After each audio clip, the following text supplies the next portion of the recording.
आइए हम लोग सीखते हैं वर्ग तथा वर्गमूल। बहुत ही आसान तरीक़ा से एकदम विश्लेषित तरीके से हम समझाएंगे। देखिए स्क्वायर, वर्ग, ठीक है।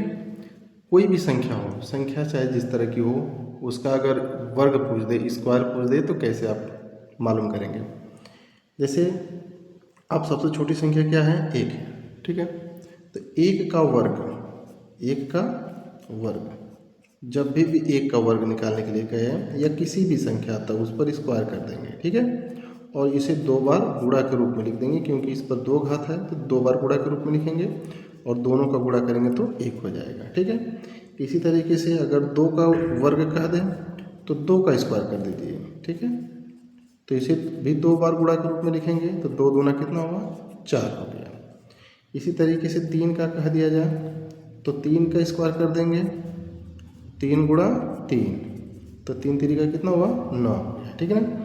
अच्छा, इसी तरह से और बड़ी संख्या ले लिया जाए, जैसे हम 10 का कर दें, 10 का वर्ग कर लिया जाए तो 10 का स्क्वायर कर लेंगे और 10 का स्क्वायर इसका मतलब 10 गुणा 10, 10 दाम में क्या हो गया, 100 हो गया। अगर आपसे 120 का कह दें, इतनी बड़ी संख्या का, तो 120 का स्क्वायर तो लिखेंगे 120 गुणा 120, ठीक है। तो 12 का होता है 144 हो जाता है और दो जीरो इसमें बढ़ जाता है, तो 120 का वर्ग कितना हो जाएगा, 14,400 हो जाएगा, ठीक है। अब कोई संख्या है जो बटे में है, जैसे 3 बटे क्या है, 5 है। अगर भिन्न की संख्या है, इसका वर्ग निकालना है तो इस पर दो घात कर लेंगे पूरे का, इस प्रकार से ऐसे कर लेंगे और इसे दो बार लिख देंगे, 3/5 गुणा 3/5, तो गुणा हो जाएगा ऊपर का ऊपर में, 3 3 का 9 और 5 5 25 हो गया, ठीक है। अगर आपको कह दें कि कोई मिश्र भिन्न है, जैसे 1 सही 1/4 है, इस टाइप से है, इसका वर्ग निकालने के लिए कह दिया जाए तो अब क्या करिएगा कि 1 सही 1/4, इसका कर लीजिएगा। मिश्र भिन्न में है तो इसे साधारण में बदल दीजिए, और हमने साधारण में बदलने के लिए बताया था कि 4 एकम 4 1 5, 5/4, मतलब इसका इसमें गुणा होता है और इसको जोड़ देते हैं, तो 4 एकम 4 1 5, 5/4, इसका क्या हो गया, स्क्वायर हो गया। अब इसे आप दो बार लिख लीजिए, स्क्वायर निकालने के लिए दो बार लिखना होता है, ठीक है। और इन सब का आपस में गुणा कर लीजिए, तो 5 का 5 में करेंगे 25 और बटे 4 का 4 में करेंगे क्या हो जाएगा, 16। तो इसका मतलब 1 से 1/4 का वर्ग कितना हो जाएगा, 25/16। अगर संख्या दशमलव में दिया है, किस में दिया है, दशमलव में, जैसे 0.5 दे दिया, ठीक है ना। इसका वर्ग निकालना है तो 0.5 लिख करके इसका क्या कर देंगे, स्क्वायर कर देंगे, तो इसे दो बार कोष्टक के रूप में लिखेंगे, सॉरी गुणा के रूप में, तो 0.5 गुणे 0.5, जब इसका गुणा करेंगे तो 0.5 5 25, यानी कि 0.25 आ जाएगा, ठीक है। और सभी संख्या ऋण वाली संख्या का देख लीजिए, अगर संख्या ऋणात्मक हो, ठीक है ना, जैसे ऋण 7 या 70 लिख लीजिए, 70 का स्क्वायर, ठीक है। तो संख्या ऋणात्मक है तो उस पूरे का स्क्वायर कर देंगे। क्या निकालने के लिए कर रहा है, ऋण 70 का वर्ग, यानी सभी संख्या जितनी संख्या है इस सबका वर्ग है, और वर्ग के लिए कितने घात लगाना होता है, उस संख्या पे दो घात लगाना होता है, ठीक है। और उसे दो बार आपको लिखना होगा, तो ऋण 70 गुणे ऋण 70, ठीक है। अब इसका आपस में गुणा कर देंगे, तो ऋण का ऋण समान चिन्ह का गुणा होता है तो धन होता है, ठीक है। और 70 का 70 में गुणा करेंगे तो 4900 हो जाएगा, मतलब प्लस चिन्ह लिखिए या न लिखिए संख्या धनात्मक ही पड़ी जाती है, ठीक है। अगर बटे में माइनस दिया है तो भी कोई दिक्कत नहीं है, आपको वही काम करना है। अगर मान लीजिए यहीं पर माइनस रहता, -3/5, तो -3/5 का स्क्वायर, तो -3 माइनस इसे लगा देते हैं, माइनस माइनस का गुणा करेंगे तो प्लस। तो हमेशा ध्यान दीजिए कि ऋणात्मक संख्या का वर्ग सदैव धनात्मक होता है, ये बात हमेशा ध्यान होना चाहिए कि ऋणात्मक संख्या जो भी होगी, किसी में भी अगर ऋण लगा दीजिए तो उसका जब भी वर्ग निकालेंगे तो हमेशा क्या होगा, धनात्मक होगा। क्यों धनात्मक होगा, क्योंकि अगर दो बार ऋण है, ठीक है ना, ऋण कितने बार है? 2 बार। भाई स्क्वायर करने पर तो 2 ही बार आएगा ना। देखिए -7 है तो -7 70 है, -70 है तो इसका स्क्वायर करने पर -70 गुणे -70, 2 बार माइनस माइनस आ रहा है। तो किसी भी माइनस वाली यानी ऋणात्मक संख्या का अगर स्क्वायर करेंगे तो 2 बार उसमें माइनस आएगा, और दोनों माइनस का गुणा करेंगे तो क्या आएगा? प्लस आएगा। तो इसीलिए कहा गया है कि किसी भी ऋणात्मक संख्या का वर्ग सदैव क्या होता है? धनात्मक होता है। तो इस तरीके से कोई भी संख्या, चाहे संख्या छोटी हो, बड़ी हो, सम, विषम, भिन्न, भाज्य, अभाज्य, ठीक है ना, या मिश्र संख्या हो, दशमलव संख्या हो, किसी भी तरह की संख्या हो, अगर उसका वर्ग निकालना हो तो उस पूरी संख्या का स्क्वायर कर देंगे, ठीक है। और उसे 2 बार गुणा के रूप में लिखिए। अंश अंश में ऊपर का ऊपर गुणा कर दीजिए, नीचे का नीचे में, जो मान प्राप्त होगा वही उसका वर्ग होगा, ठीक है। आइए हम लोग वर्गमूल समझते हैं, ठीक है। अब इसके बाद आता है वर्गमूल। वर्गमूल, ठीक है ना। वर्गमूल निकालने के 2 भाग होते हैं। एक होता है आपका गुणनखंड विधि, फैक्टर मेथड होता है, ठीक है ना। एक होता है आपका भाग विधि, ठीक है ना। तो देखिए इसमें सबसे अगर अच्छा होता है तो ये वाली विधि सबसे बढ़िया होती है, ठीक है। विधि ये भी सही है, लेकिन यह विधि जो है, इस विधि से कभी भी आप फंसेंगे नहीं, सवाल हमेशा आपका सही आएगा। इसमें टाइम लग सकता है, टाइम के साथ साथ क्या होती है, कुछ संख्याएं ऐसी अभाज्य हो जाती है कि जो ढूंढने पर मिलती नहीं है जल्दी, ठीक है, कि किस संख्या से हम काटें, कौन सी संख्या मिलेगी। तो इसमें दिक्कत बस ये होता है। और भाग विधि में क्या है कि आपको ऐसा ढूंढने की ज़रूरत नहीं है, फटाफट संख्याएं मिलती जाती है, और चाहे कितनी भी बड़ी से बड़ी अभाज्य संख्याएं हैं वो विभाजित हो जाती हैं या मिल जाती हैं। पूर्ण रूप से अगर नहीं भी विभाजित होती हैं तो भी आपको पता चल जाता है कितनी बार भाग जाएगी। लेकिन इसमें दिक्कत होती है। लेकिन आपको हम दोनों विधि सिखाएंगे, गुणनखंड विधि, भाग विधि, जो विधि आपको अच्छा लगे उस विधि से आप वर्गमूल निकाल सकते हैं, ठीक है। इस पर ट्रिक भी लेके आएंगे, लेकिन अभी थोड़ा सा मैं सोच रहा हूँ कि आप लोगों को इसका एनालिसिस करके बताऊँ, ताकि आप सीखें और निकालना सीखें हो किसी भी संख्या का वर्गमूल। क्योंकि कभी भी वर्गमूल एक ट्रिक पर सभी संख्याओं का वर्गमूल नहीं निकलता। ये पूरे दावे के साथ कहता हूँ कि एक ट्रिक पर सारे संख्याओं का वर्गमूल नहीं निकलता है। इसलिए अगर ये विधि पढ़े हैं तो सभी संख्याओं को निकाल सकते हैं, इस विधि से सभी संख्याओं के वर्गमूल निकाल सकते हैं। लेकिन ट्रिक के माध्यम से सोचें कि हम एक ट्रिक पढ़ के सभी संख्याओं का वर्गमूल निकाल दें तो कभी नहीं हो सकता।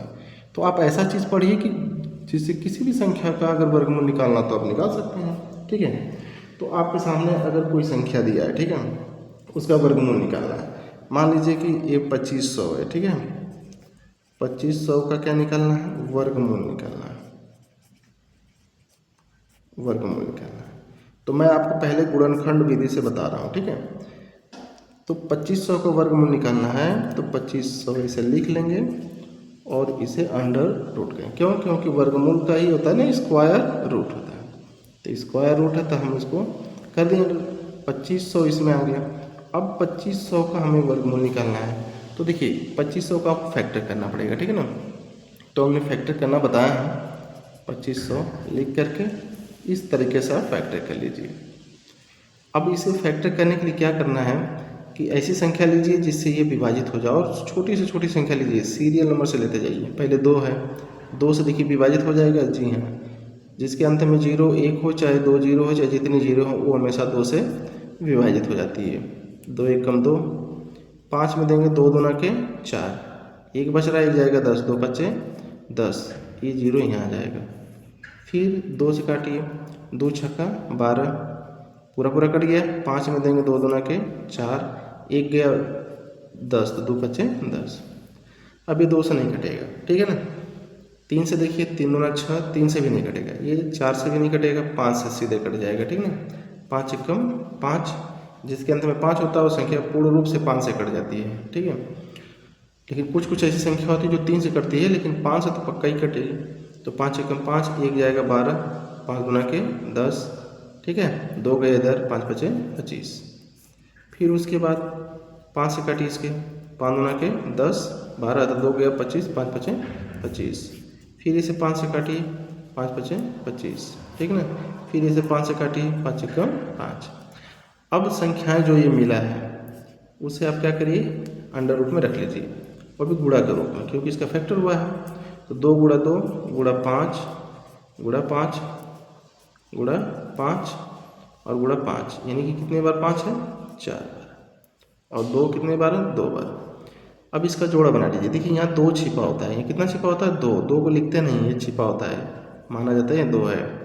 तो यहाँ पर आपको 2 का जोड़ा बनाएंगे, और जोड़ा किसका किसका बनाएंगे, जो संख्याएं समान होती है, एक जैसी संख्याओं का जोड़ा बनाना है, न कि संख्याएं अलग अलग। जैसे एक 3 है, एक 2 है, तो इसका जोड़ा आप कभी नहीं बनाएंगे, ठीक है ना। एक 5 है, एक 3 है या 2 है, ये अलग अलग संख्या हैं। जब संख्याएं एक जैसी होंगी तो उन्हीं का जोड़ा बनता है। अब जो जोड़ा बना है उनमें से एक संख्या बाहर आ जाएगी, इन दोनों में से एक बाहर आ गई, इन दोनों में से एक बाहर आ गई, और इन दोनों में से एक बाहर आ गई। तो प्रत्येक में जोड़ा में से एक एक बाहर निकल जाते हैं, ठीक है ना।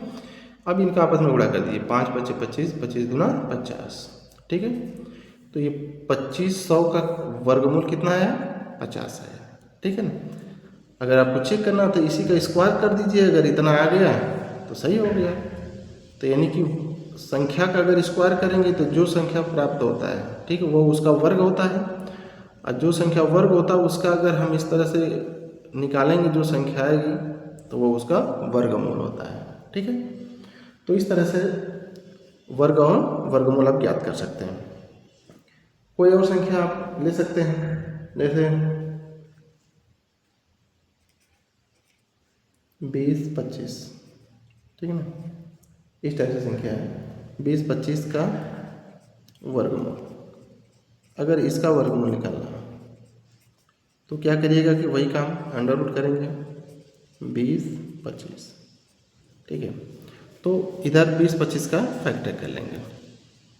अभी तो मैं ये साधारण संख्याओं पर दे रहा हूँ, फिर मिश्र संख्या, दशमलव संख्या, फिर उसके बाद साधारण भिन्न में आता है, इसका वर्गमूल निकालना होता है। सभी जैसे मैंने वहाँ पर बताया सब संख्याओं को वर्ग, तो उसी तरह से उन सब संख्याओं को वर्गमूल भी निकाला जाता है। तो कैसे निकलेगा उसके बारे में हम समझाएंगे।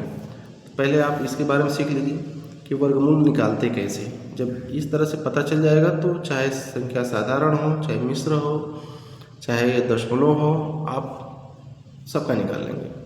देखिए ये 2 से नहीं कटेगा, अंत में 5 है ना, 2 से नहीं कटेगा। 3 से देखिए, 3 × 18, 3 × 7 = 21, 3 × 5 = 15 कट रहा है। 3 से काटिए, 3 से देखिए 20 काटेंगे तो कितना बार में कटेगा, 3 × 6 = 18, 20, 2 बच रहा है, 2 जाएगा 22 हो जाएगा, 3 × 7 = 21, 1 बचेगा 15, 3 × 5 = 15। फिर उसके बाद 3 से काटिए, 3 दूना के 6, पूरा कट गया। 7 में जाएगा, 3 दूना के 6, 1 बचा 15, 3 × 5 = 15। फिर देखिए 3 से फिर कट रहा है, 3 से 2 में भाग नहीं जाएगी, 2 अंक लेंगे 22, 3 × 7 = 21, 1 बच रहा है 15, 3 × 5 = 15। फिर उसके बाद 3 से काटिए, 3 दूना के 6, कट गया, 1 बचा है ना, 1 जाएगा 15, 3 × 5 = 15। अब जो ये बच रहा है 25, ये 3 से नहीं कटेगा, इसी सीधे 5 से कटेगा। 5 से कटा, 5 बार में, फिर 5 से कटा 1 बार में। तो ये जितने बार में जो संख्याओं से कटा है वो गुणा के रूप में इसमें लिख देंगे। देखिए ना, 3 कई बार है, 4 बार है, तो इसे आप क्या करेंगे, 4 बार लिख देंगे। और 5 कई बार है, 2 बार है, 2 बार लिख लीजिए। यहाँ 2 छिपा है, हमेशा वर्गमूल में क्या करेंगे, 2 संख्याओं का जोड़ा बनाएंगे। इसलिए कहा जाता है कि क्रम से काटिए। अगर पहले 2 से कटता है तो जब तक 2 से कटता है तब तक काटिए, फिर 2 से जब नहीं कटेगा तो 3 उठा लीजिए, 4 उठा लीजिए, ऐसे करते हुए करते जाइए। और ये जो बना है इनमें से एक एक संख्या बाहर कर लीजिए, इनमें से एक एक संख्या बाहर कर लीजिए। और यहाँ पर ये 5, इन दोनों में से एक एक बाहर निकलेगा, ठीक है। और इन सब का आपस में गुणा कर लीजिए, 3 × 3 = 9, 9 × 5 = 45 हो गया, ठीक है। तो यानी 2025 का वर्गमूल कितना हो गया, 45 हो गया, ठीक है। आई होप कि आप लोगों को वर्ग और वर्गमूल समझ में आ गया है। अगले वीडियो में मैं इस पर थोड़ा सा और चर्चा करूंगा, साधारण संख्याओं पर, मिश्र संख्याओं पर, दशमलव संख्याओं पर उसको बताऊंगा, फिर उसके बाद भाग विधि से बताऊंगा। तब तक के लिए धन्यवाद।